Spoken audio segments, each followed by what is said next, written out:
Today, we're diving into a narrative that is both tragic and unsettling. It's a story that has left a community in Japan reeling, grappling with the aftermath of events that have shaken their sense of security. We'll be exploring the deeply disturbing tale of Satoshi Uematsu, a seemingly amiable young man who, shockingly, stands accused of perpetrating one of the most devastating mass killings in Japan since the somber days of World War II.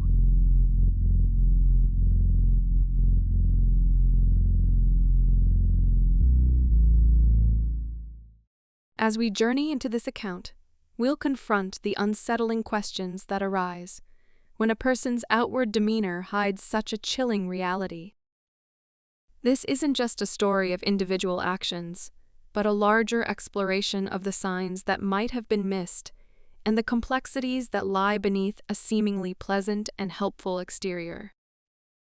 Join me as we delve into the details, grappling with the unsettling events that have unfolded. Satoshi Uematsu, born on January 20, 1990, was a 26-year-old man at the time of the incident. He had been employed at the Tsukui Yamayuri care home for over 3 years. The care home, known as Tsukui Yamayuri-en, is located in a peaceful part of Sagamihara City, encompassing 3 hectares of picturesque grounds. It is a government-established facility that provides various amenities, including a swimming pool, gym, and medical clinic. The facility accommodated 150 residents, ranging in age from 19 to 75, with approximately 40 of them being over 60 years old. Initially, Uematsu trained and worked as an elementary school teacher, following in his father's footsteps. However, his employment at the care home came to an end when he resigned in February 2016.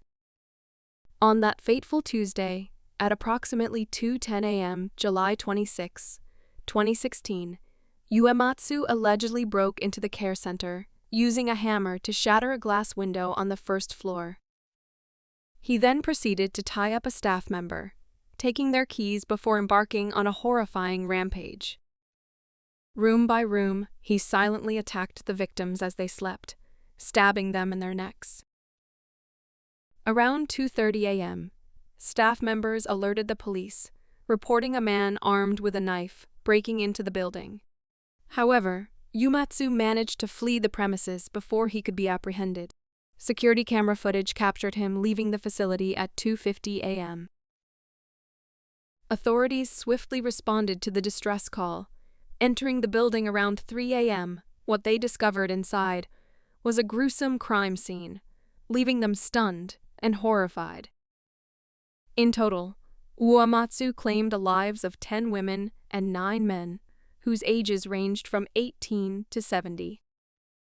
Tragically, 26 others were injured, with 13 of them in critical condition. As investigators dug deeper into the motives behind this horrific act, it became apparent that Uematsu held a deep-seated hatred towards people with disabilities. He allegedly expressed his belief that it would be better if disabled individuals simply disappeared. Akihiro Hasegawa, one of Uematsu's neighbors, shared his disbelief at the situation, stating that there was nothing in Uematsu's behavior that would have predicted such unspeakable violence. Hasegawa recalled Uematsu as a friendly and polite individual who interacted warmly with others. Uematsu's residence, a modest cream-colored house, still stood just a few minutes' walk from the care home where he once worked. Police had yet to cordon off the area at the time of reporting. His Facebook page revealed glimpses into his life, showcasing photos of Uematsu with friends and his affinity for animals. The Calf Karat, located nearby, became a gathering place for the community to discuss the tragedy that had unfolded. People expressed their shock and confusion about how one person armed with only a knife could commit such a heinous act. As the sun began to set, hearses arrived at the care home to remove some of the bodies, while investigators continued their work inside. The tragedy raises questions about the response to Uematsu's threats, and whether the staff at the care home were aware of the letter in which he detailed his plans. Prior to the tragic events, Uematsu had written a letter to the lower house Speaker of Parliament, outlining actions similar to the attack and expressing his unsettling beliefs. I would like to read you a translated excerpt from the letter. Dear Lower House Speaker Tadamori Oshima, thank you very much for reading this letter. I can wipe out a total of 470 disabled individuals. I am fully aware that my remark is eccentric. However, thinking about the tired faces of guardians, the dull eyes of caregivers working at the facility, I am not able to contain myself, and so I decided to take action today for the sake of Japan and the world. My reasoning is that I may be able to revitalize the world economy, and I thought it may be possible to prevent World War III. I envision a world where a person with multiple disabilities can be euthanized, with an agreement from the guardians, when it is difficult for the person to carry out household and social activities. I believe there is still no answer about the way of life for individuals with multiple disabilities. The disabled can only create misery. I think now is the time to carry out a revolution and to make the inevitable but tough decision for the sake of all mankind. Let Japan take the first big step. Would Mr. Tadamori Oshima, who bears the world, use his power to make the world proceed in a better direction? I sincerely hope you would deliver this message to Japanese Prime Minister Mr. Shinzo Abe. This is the answer I reached after serious thinking about what I can do for humankind. Dear Lower House Speaker Tadamori Oshima, would you lend your power for the sake of dear Japan and all humankind? Please give this full consideration. It will be carried out during the night shift, when staffing is low. The target will be 2 facilities where many disabled people reside. Staff on guard will be strapped with cable so they can't move and can't make contact with anyone outside. The act will be carried out speedily and definitely without harming the staff. After wiping out the 260 people in 2 facilities, I will turn myself in. In carrying out the act, I have several requests. After my arrest, my incarceration should be up to 2 years, and please let me lead a free life afterward. Innocence on grounds of insanity.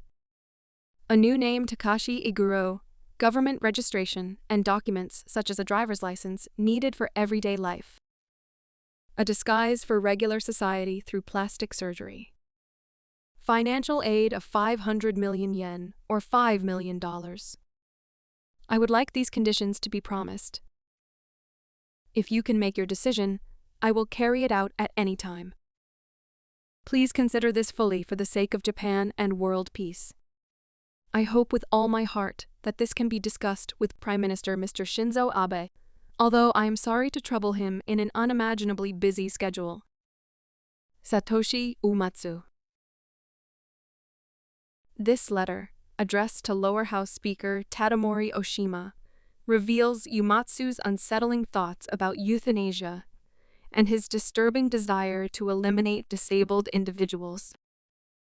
It raises further questions about the gravity of his intentions and the need for attention to individuals who express such dangerous ideologies.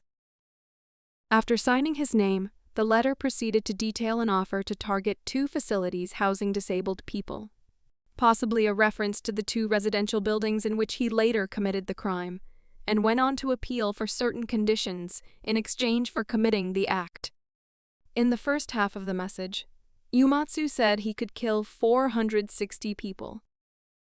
However, in the second half, the number he gave was 260. He added that staff would be tied up to keep them from interfering, but that they would not be harmed. The act would be swift, and that afterwards he would turn himself in. At the end of the latter half of the letter, he signed his name again, this time with his address, telephone number, and the name of his employer. Later that month, after his letter was brought to the attention of Sagamihara's authorities, he was arrested, detained, questioned, and then involuntarily committed to a psychiatric hospital for 2 weeks. However, he was released on March 2 after doctors deemed that he was not a threat. Uematsu was sentenced to death on March 16, 2020, after the prosecution sought the maximum penalty for murder in his trial.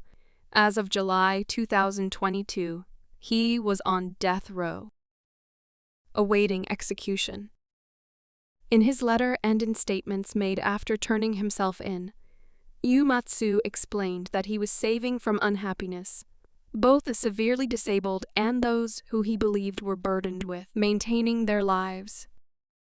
On February 20, 2017, Uematsu was found mentally competent to stand trial, and on February 24, 2019, Uematsu was charged with 19 counts of murder, 24 counts of attempted murder, 2 counts of illegal confinement causing injury, 3 counts of illegal confinement, 1 count of unlawful entry, and 1 count of violating the firearm and sword possession control law. Uematsu's defense team said they planned to argue that he was mentally incompetent at the time of the crime due to the effects of marijuana. On December 23, 2019, Uematsu said he would admit to the crime during the trial, saying that denying the charges against him would be quibbling and make the trial too complex. On January 8, 2020, Uematsu pleaded not guilty to the stabbings, and on February 17, the prosecution announced that the death penalty was officially sought against Uematsu, saying the rampage was inhumane and left no room for leniency. On March 16, Uematsu was sentenced to death by the Yokohama District Court, having previously said he would not challenge any verdict or sentence. On March 30, 2020, Uematsu's death sentence was finalized, as he withdrew automatic appeal to the upper courts. In April 2022, 2 years after his sentencing, Uematsu appealed for a retrial for his case, and the petition is pending in the courts as of July 2022. Mass killings are incredibly rare in Japan, a country known for its safety and strict gun laws. However, Japan has unfortunately witnessed knife-related killing sprees in the past, prompting society to grapple with such acts of violence. Our hearts go out to the victims and their families affected by this devastating incident. It serves as a reminder that we must always remain vigilant and attentive to the well-being of those around us, as we never know the turmoil that might be hidden beneath a seemingly normal facade.